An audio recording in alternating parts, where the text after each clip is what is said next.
কাছে তো বোধহয় আছে। আমাদের আর কয়টা ক্লাস আছে? বৃহস্পতিবার ক্লাস আছে না? আগামী সপ্তাহে তো আছে, রাইট? আগামী সপ্তাহে ২ টা ক্লাস আছে না? জি স্যার।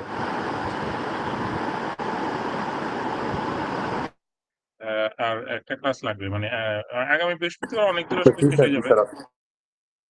হ্যাঁ? স্যার ২টা ক্লাস আছে নেক্সট উইকে। হ্যাঁ, তো আমরা মোটামুটি আগায় যাচ্ছি। আজকে একটু অল্প পড়াবো আরকি। এটা লেখো ট্রান্সেকশন। ট্রান্সেকশন হচ্ছে চ্যাপ্টার 17 দেখা যাচ্ছে? হ্যালো? জি স্যার, দেখা যায়। আচ্ছা, ট্রান্সেকশন মানে হচ্ছে যে আমরা যে একটা ইয়ে করি না, ধরো আমরা একটা A থেকে B তে মনে করো A থেকে B তে আমরা মনে করো এই ৳৫০ পাঠালাম। ৳৫০ মানে A অ্যাকাউন্টের একটা লোক, ও আসলে এক বন্ধু, আরেক বন্ধু হচ্ছে B অ্যাকাউন্টে ধরো ৳৫০ পেমেন্ট করলো। হ্যাঁ? তাহলে এটাকে আমরা আসলে বলি ট্রান্সেকশন। এখন ট্রান্সেকশন যখন হবে তখন আসলে কি হবে? এর অ্যাকাউন্টটা ডাটাবেইস এ তো আসলে ধরো মানে নরমালি থাকে কোথায়? সেন্ট্রাল ডাটাবেস, তাই না? সেন্ট্রাল ডাটাবেস থেকে ধরো তোমাদের ডাটাবেসটা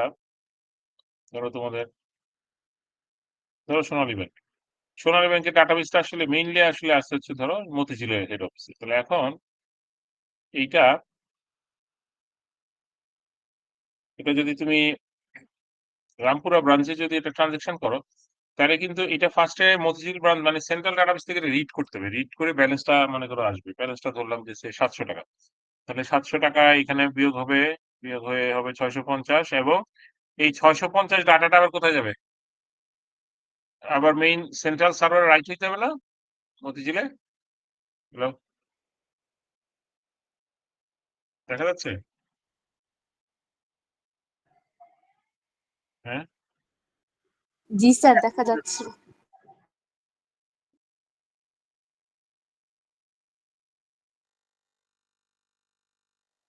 সো আমরা যেটা বলতেছি যে এই যে কাজটা, এইটা কিন্তু তোমার এইখানে আমাদের যেটা হবে সেটা হচ্ছে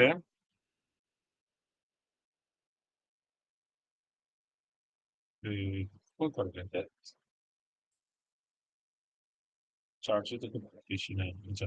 তো আমি যেটা বললাম যে এইখানে এই যে কাজটা কোন একটা যদি এমন হয় যে মাঝখান দিয়ে পাওয়ার অফ হয়ে যায়,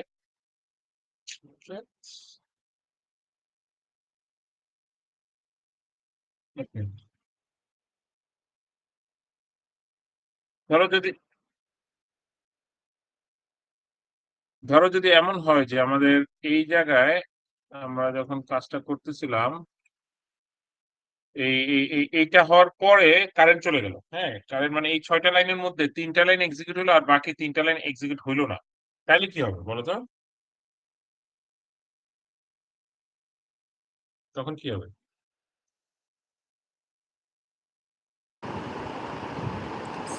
এতে ৫০ কমে যাবে বাট বি তে প্লাস হবে না। হ্যাঁ, মানে A যে উনার ব্যালেন্সটা কমে যাবে আর B এর কিন্তু B বলবে আমি টাকা পাইনি, রাইট? তো এখন এটা কি আসলে হওয়া উচিত নাকি পুরাটাই হওয়া উচিত? পুরাটা হওয়া উচিত না? হয় তার মানে আমরা এটাকে বলি অল অর নান। তার মানে আমার হইতে হবে পুরাটা। এটাকে আমরা বলি ট্রান্সেকশনের ভাষায় হয় পুরাটা হইতে হবে, ফুল মানে ১ থেকে ৬ পুরাটা হইতে হবে, না হয় আংশিক হইতে পারবে না। All or none. All or none প্রপার্টিকে আমরা ইয়াতে ভাষায় বলি হচ্ছে অ্যাটমিসিটি। আমরা একটু পরে দেখব যে আমাদের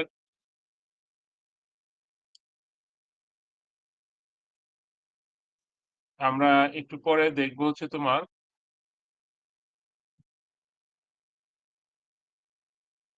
দেখতে পাচ্ছ?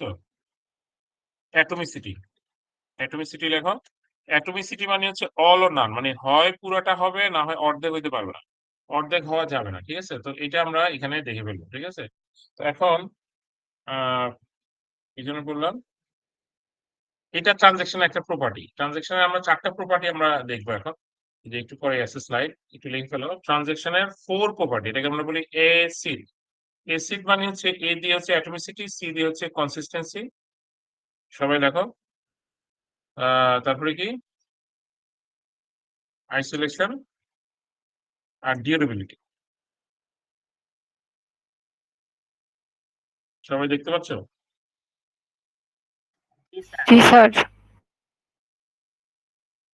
তো এটা যদি আমরা দেখি তাহলে এগুলোর মানেটা আমরা বুঝতে চাচ্ছি যে আচ্ছা ইয়ে আর কি হচ্ছে। তো এই ৪ টা প্রপার্টি নিয়ে আমাদের কোশ্চেন কিন্তু খুব কমন আমাদের যে কোশ্চেনটা আসতে পারে যে আমরা এই যে এখানে ফান্ড ট্রান্সফার এর কথা বলছি, অ্যাটমিসিটি আমি অলরেডি বলে দিয়েছি। এখানে ওরা ডিউরেবিলিটি নিয়ে কথা বলছে। ডিউরেবিলিটি মানে হচ্ছে যদি তোমার কাছে মেসেজ চলে আসে যে আচ্ছা আমার ট্রানজাকশন হয়ে গেছে এবং A থেকে B তে আমার এই পেমেন্টটা হয়ে গেছে। ধরো এটা বিদ্যুৎ বিল, হ্যাঁ? ৳৫০ হচ্ছে বিদ্যুৎ বিল। তার মানে বিদ্যুৎ বা ডিপিডিসির অ্যাকাউন্টে ৳৫০ যোগ হয়ে গেছে। আর এইদিকে আমার অ্যাকাউন্ট থেকে ৳৫০ কমে গেছে। এখন আমার কাছে যদি মেসেজটা চলে আসে, তাইলে এটা কিন্তু ধরে নিতে হবে যে এটা হইছে।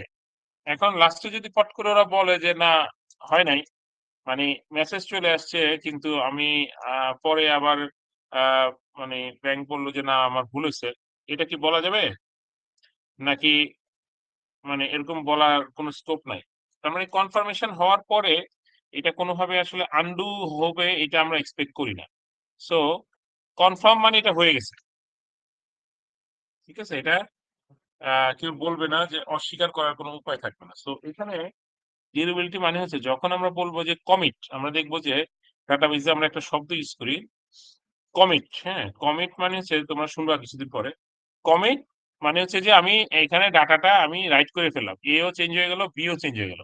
এবং এটা ফিক্সড। এটা মানে একেবারে এটা সলিড। সলিড মানে ডিউরেবল। সলিড ভাবে এটা লেখা হয়ে গেল। তো এই কমিট স্টেটমেন্টটা আগ পর্যন্ত কিছু চেঞ্জ করা যেতে পারে। কিন্তু কমিট হয়ে যাওয়ার পরে মানে ডান মনে করো একটা ডিল আমরা করলাম এবং আমরা যখন বললাম ডিলে আমরা সাইন করে ফেললাম।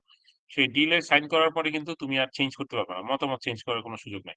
যেটা বলছো ওইটা মেনে নিতে হবে। সো ঐরকম। তো এইটা গেল এসিড এর A আর D।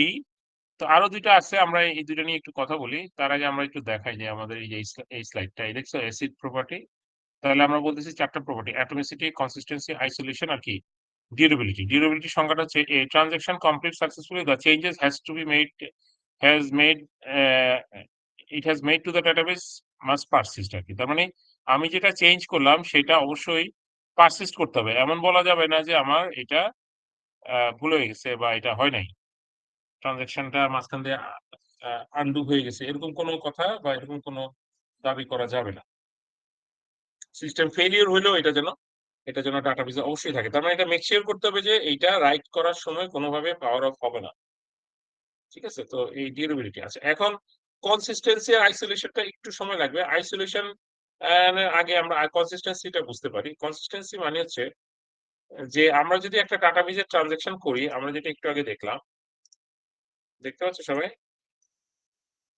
ধরো A আগে ছিল মনে করো হচ্ছে ৳১,০০০ আর B মনে করো ছিল মনে করো ৳৬০০, হ্যাঁ? তো এখন একটু আগে আমরা যে ট্রান্সেকশনটা দেখলাম, এটা হচ্ছে তাহলে আমাদের বিফোর ট্রান্সেকশন কত হবে? বলো তো বিফোর ট্রান্সেকশন এদের যোগফল কত? ১৬০০, তাই না? আচ্ছা এবার হচ্ছে আমাদের যদি ঘটনাটা ঘটে যায় মানে ট্রান্সেকশন যখন হবে তারপরে কি হবে? ৯৫০ হয়ে যাবে আর B তে কত হবে? বেড়ে যাবে না ৬৫০। এখন তাহলে আফটার ট্রান্সেকশন তাহলে আমরা যদি যোগ করি আবার, আফটার ট্রান্সেকশন তাহলে আমরা কত পাচ্ছি? A প্লাস B ৯৫০ আর ৬৫০ যোগ করলে কত? ১৬০০ স্যার। ১৬০০। তার মানে আমাদের সেম থাকতে হবে। তার মানে আমাদের আগে আর পরে অবশ্যই এটাকে আমরা বলি এটাকেই কনসিস্টেন্সি বলি। যে ট্রান্সেকশন এর আগে আর পরে কোন চেঞ্জ হওয়া যাবে না। তো এই যে দেখতে পাচ্ছি যে এটাকে আমরা বলি কনসিস্টেন্সি। তার মানে বিফোর ট্রান্সেকশন এ যা এবং ওই যে ট্রান্সেকশন মানে তো আমরা বলছিলাম ওই যে ৬ টা লাইনের মতো একটা আমরা আইডিয়া দিছিলাম ট্রান্সেকশন একটা এক্সাম্পল।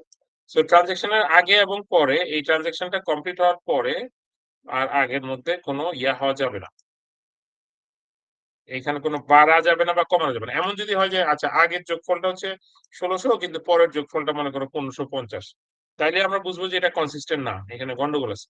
সো কনসিস্টেন্সি মানে হচ্ছে যে আমার কোনোভাবে ট্রান্সেকশন এর কারণে আমার অ্যাসেট বাইরে যাওয়ার কোনো কারণ নাই বা কমে যাওয়ারও কোনো কারণ নেই। অ্যাসেট ও টোটাল অ্যাসেটের যে টোটাল অ্যাসেটের যে সাম সেটা সবসময় অপরিবর্তিত থাকতে হবে। ক্লিয়ার? বুঝা গেছে কনসিস্টেন্সি ডেফিনিশন? জি স্যার। এই জায়গাটা বুঝছো সবাই? সো আমরা ৩ টা টার্ম বুঝলাম। একটা হচ্ছে অ্যাটমিসিটি, আরেকটা কি কনসিস্টেন্সি, আরেকটা হচ্ছে ডিউরেবিলিটি আর আইসোলেশনটা আজকে আমরা পড়বো না। কারণ আইসোলেশনটা বুঝতে হলে আরো অনেক দূর সামনে যাইতে হবে। সো আমরা আইসোলেশনটা আমরা আজকে বলবো না, আমরা সামনে বলবো। আচ্ছা, এখন আমরা একটা ছবি দেখবো যেটাকে আমরা বলি ট্রানজেকশন স্টেট। এটাও আমরা অনেক সময় কোশ্চেন দিই যে ট্রানজেকশনের স্টেট ডায়াগ্রাম আঁকতে হবে। তো তোমরা এই ছবিটা আঁকো। এই ছবিটা দেখা যাচ্ছে? জি জি স্যার। স্যার।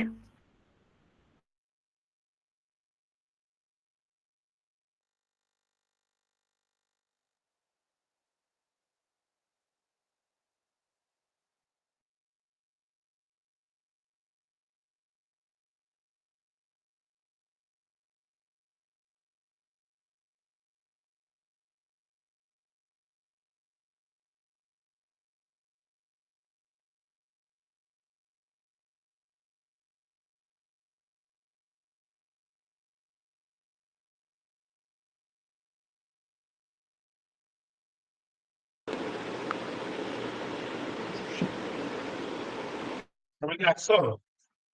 হ্যালো? জি স্যার। আমি একটু পরে বন্ধ করে দিব। আমার আসলে খুবই কম ইয়ে আছে। আহ সেই জন্য আরকি, হ্যাঁ?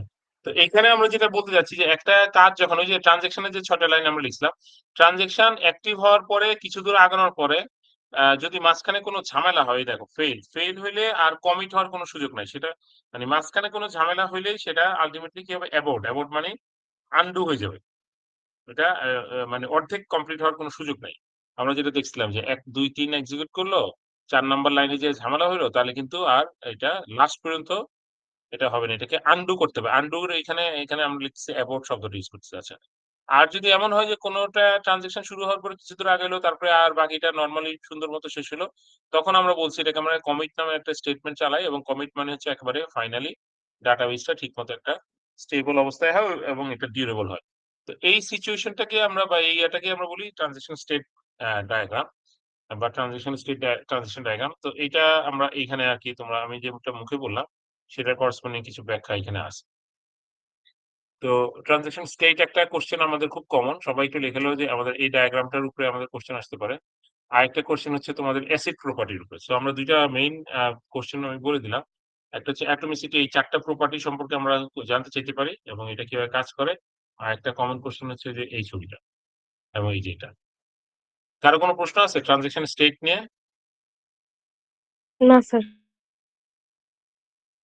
সো আশা করি কিছুটা বুঝতে পারছো। আমার ব্যাটারির অবস্থা খুব খারাপ। হ্যাঁ, আরেকটু আছে। আর হট করে বন্ধ হয়ে যেতে পারে। বন্ধ হয়ে গেলে ক্লাস শেষ হয়ে যাবে, হ্যাঁ? আচ্ছা, তো এরপরে আমরা দেখতে পাচ্ছি যে কনকারেন্ট ট্রান্সেকশন। কনকারেন্ট ট্রান্সেকশন শব্দটার মানে কি? কনকারেন্ট ট্রান্সেকশন মানে হচ্ছে যে আমরা ধরো একটা ব্যাংক অ্যাকাউন্ট থেকে ধরো তোমাদের ইউনিভার্সিটি থেকে মনে করো ৫ জনকে চেক দেওয়া হয়েছে। হ্যাঁ? একই অ্যাকাউন্টের চেক। তাহলে ৫ জন কি আসলে ব্যাংকে গেলে কি একজনের পর একজন টাকা ভাঙানো উচিত? নাকি ৫ জন ৫ ব্যাংকে গেলে যেন ৫ জায়গা থেকে যেন একই সাথে উঠাইতে পারে? কোনটা বেটার? সিরিয়ালি হওয়া উচিত নাকি কনকারেন্ট টা এলাও করা উচিত? সো আমরা যেটা বুঝি যে কনকারেন্ট হলে বেটার। কনকারেন্ট আমরা আসলে চাই। সো কনকারেন্সি একটা ব্যাপার যেটা মানে আমাদের কাছে আমরা বলি যে আমরা লিখতে পারো যে concurrency is a desirable property যেটা আসলে আমরা চাই। এখন এটা নিয়ে আমাদের আসলে আজকে কিছু আলোচনা হবে। আগামী দিনেও আরো বেশ কিছু আলোচনা হবে। Concurrency is desirable to the user, right? To the কাস্টমারস বা ইউজার্স। কিন্তু আমাদের যেটা মনে রাখতে হবে কনকারেন্সির মধ্যে অনেক ঘাপলা তৈরি হয়। সেই ঘাপলাটাকে আমরা কনকারেন্সি মে লিড টু একটু লিখে নাও। মে লিড টু ইনকনসিস্টেন্সি যেটা আমরা আলোচনা করছিলাম একটু আগে। এটা আমরা ক্লাসে আমরা এক্সাম্পল দিয়ে দেখাবো। ইনকনসিস্টেন্সি মানে হচ্ছে যে আমরা বলছিলাম না যে আমাদের ডাটাবেজের যোগ বিয়োগ ২ টা যোগ একই হবে যে এখানে যেটা বলছিলাম। এই ইনকনসিস্টেন্সি তে অনেক সময় আমরা চলে যেতে পারি। মানে কনসিস্টেন্স না হয়ে উল্টা হয়ে যেতে পারে। সেজন্য কনকারেন্সি একটা আমাদের মানে desirable property হইলো concurrency must be dealt with care. So it must be আমরা যেটা বলি যে it must be dealt with care. Otherwise এই কেয়ারটাকে আমরা বলি অনেক সময় isolation. তার মানে আমরা এই ব্যাপারটা আমরা বলছিলাম যেটা আমরা করবো না আজকে। বাট স্টিল আমরা যেটা বললাম যে concurrency আমরা desired but it must be done carefully. So in that case আমরা যে এই মানে যে carefulness টার কথা বলতেছি কিভাবে আমরা করব সেটা হচ্ছে isolation. আইসোলেশন প্রপার্টিটা আমরা আগামী দিন একটা ফুল এক্সাম্পল দিয়ে আমরা একটার পর একটা আমি বুঝাবো। এই যে এখানে তোমাদের আছে আসলে। এখানে বেশ বড় একটা এক্সাম্পল আছে এখানে। তো আইসোলেশন নিয়ে আমরা আপাতত কথা না বললেও মোট কথা আমরা যেটা বলতে পারি যে কনকারেন্সিটা জিনিসটা অনেকটা এরকম। দেখো এই ট্রানজাকশনটা একটু তাকাও যে T1 একটা ট্রানজাকশন, T2 একটা ট্রানজাকশন। কিন্তু দেখো যে এটা টাইমের স্কেল। নিচের স্কেলটা হচ্ছে টাইম। যারা দেখতে পাচ্ছ, সবাই কি দেখতে পাচ্ছ? জি স্যার।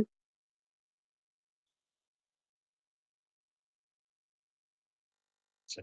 এইটা দেখে তোমাদের কাছে মনে হচ্ছে স্যার এটা কি? এটা হচ্ছে আসলে বেসিক্যালি যে আমরা এই বরাবর আসলে আমরা এই বরাবর আছি টাইম, হ্যাঁ? এটা টাইমের স্কেল।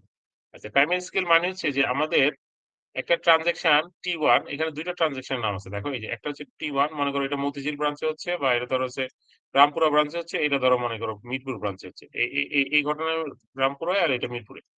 তো এখন ২ জনই মনে করো যে ব্যাংকে গেছে ধরো ১০টা বাজে বা ১১টা বাজে। তো এমন এমন হচ্ছে যে এই লোকটা কিছুক্ষণ করলো, এই এই কোডটা এক্সিকিউট করলো, তারপরে এটার মাঝখান দিয়ে এই কোডটা এক্সিকিউট করলো। তারপরে আবার মিরপুর ব্রাঞ্চের এই কোডটা এক্সিকিউট করলো মিরপুর ব্রাঞ্চের শাখায়। আর বাকি এইটাও মনে করো এট এ টাইম, এটা আসলে টাইম স্কেলের কথা বলছি। তার মানে আমরা যে বলতে চাচ্ছি যে T1 এবং T2 ট্রানজাকশনটা ২ টা ব্রাঞ্চে সাইমালটেনিয়াসলি রান করতেছে। এবং এটা আসলে আমাদের একটা ডাটাবেজের উপরে হিট করতেছে, যেটা হচ্ছে আমাদের এই যে দেখো এখানে A আর A চেঞ্জ হচ্ছে, এখানে আবার B চেঞ্জ হচ্ছে। সো ইন দ্যাট কেস আমরা বলতে পারি this is a concurrent transaction. এইটাকে আমরা আসলে এখানে কনকারেন্ট বলতে পারি। যেহেতু এটা টাইমের স্কেলে দেখা যাচ্ছে এটা পাশাপাশি মানে একটার মাঝখান দিয়ে আরেকটা চলতেছে। T1 এর কিছু অংশ হওয়ার পরে T2 চলতেছে। কিন্তু যদি উল্টাটা হয় যে এইখানে একটা এক্সাম্পল আছে দেখো তো। এই এক্সাম্পলটাকে তুমি কি বলবা? এই এক্সাম্পলটাকে তোমরা কি বলবা? T1 পুরাটা শেষ হওয়ার পরে T2 চলতেছে, রাইট? T1 এর কোডটা রান করার পরে টাইমে T2 চলতেছে। তাহলে এটা কি কনকারেন্ট নাকি সিরিয়াল? সিরিয়াল। হ্যাঁ, এই জিনিসটাই আমরা বললাম। সো আমরা ২ টা জিনিস তোমাদের আজকে একটু জাস্ট ইন্ট্রোডিউস করলাম। একটা হচ্ছে সিরিয়াল ট্রানজাকশন। সিরিয়াল ট্রানজাকশন মানে হচ্ছে T2 আগে তারপরে T1 মানে T1 রান করার পরে T1 দেন T2 রান করতেছে। তাই না? আচ্ছা আর আরেকটা হচ্ছে যে কনকারেন্ট ট্রানজাকশন। সবাই কি মনোযোগ দিচ্ছ? আমি আসলে ২ জনকে জিজ্ঞেস করব। কনকারেন্ট ট্রানজাকশন মানে হচ্ছে T1 আর T2 মানে সাইমালটেনিয়াসলি হচ্ছে। T2 সাইমালটেনিয়াসলি হচ্ছে। এটা কি বোঝা গেছে কিছুটা? জি স্যার। এই জায়গাটা জি দেখে কি স্যার। বোঝা গেছে যে এটা যে সাইমালটেনিয়াস এটা কিন্তু এটাও কিন্তু সিরিয়াল। এটারে কি বলবা? এটা কি মানে সাইমালটেনিয়াস নাকি এটা সিরিয়াল? সিরিয়াল। সিরিয়াল। তার মানে এটাতে T1 আগে T2 পরে আর এটাতে হচ্ছে T2 আগে T1 পরে। বাট ২ টাই আসলে সিরিয়াল। কিন্তু এইটাতে আসলে আমরা দেখতে পাচ্ছি যে না T1 T2 মিলানো আছে, আবার এটাতেও আরেকটা আছে এই যে শিডিউল 4 মানে ৪ টা স্লাইড আছে। আবার দেখো যে এটা একটা স্লাইড যেখানে আমরা সিরিয়াল, এখানে আরেকটা স্লাইড আছে এটা সিরিয়াল। কিন্তু এই স্লাইড 3 তে আমরা দেখতে পাচ্ছি মিলানো মানে হচ্ছে এটা সাইমালটেনিয়াসলি হচ্ছে। তার মানে কনকারেন্ট। আর শিডিউল 4 এও আমরা দেখব যে এইখানেও একটা মিলানো সিচুয়েশন দেখা যাচ্ছে। যেটা নিয়ে আমরা পরে আগামী দিনে আসলে এটা নিয়ে আমরা ডিটেইলস আলোচনা করব। সো এই হচ্ছে আমাদের শিডিউল গুলাকে আমরা বলছি যে কিছু শিডিউল হচ্ছে আমাদের সিরিয়ালি চলতেছে, আবার কিছু চলতেছে কনকারেন্ট। বাট আমাদের এই কথাটা আমি আবার রিপিট করব যেটা আমি একটু আগে বললাম। কনকারেন্ট যদিও আমাদের ইউজারের কাছে ডিজায়ারেবল, আমরা চাই concurrency, but it must be sometimes it leads to inconsistency. That's why we have to deal this with care এবং ওই কেয়ারটা আমরা দেখবো যে আগামী দিন আইসোলেশনের মাধ্যমে এটা আসলে হ্যান্ডেল করা হয় সো দ্যাট ইনকনসিস্টেন্সি তে না যায়। হ্যাঁ, তো আজকে আসলে আমরা এটুকু পর্যন্তই রাখবো। আমি আর বেশি যাব না। তোমাদেরকে আমি মনোযোগ দিতে বলবো, আমি জানি না সবাই শুনছো কিনা। সবাই কি শুনছিলা? জি স্যার। হ্যালো। জি স্যার। জি স্যার। তাহলে আজকে একটু পর্যন্ত থাক। তোমরা আশা করি মনে আছে আমি আসলে অলরেডি স্লাইড নাম্বার পার হয়ে গেছি কত? তোমরা এই স্লাইডটা তো আছে না? তোমার তো জি নিশ্চয়ই নাম স্যার। আছে। আমি স্লাইড নাম্বার ১৫ পার হয়ে গেছি। সো আমাদের 50% হয়ে গেছে। আর বাকি 50% করলে আমাদের আসলে শেষ হয়ে যাবে। তো আগামী সপ্তাহে আমরা যদি করে ফেলি মানে বৃহস্পতিবারে মোটামুটি যদি আমরা করে ফেলতে পারি, তাহলে আগামী সপ্তাহে একটা রিভিউ দিব আমরা। স্যার লাস্ট কুইজ কবে আরেকটা নেবেন স্যার? আরেকটা কুইজ আসলে আমাদের নিতে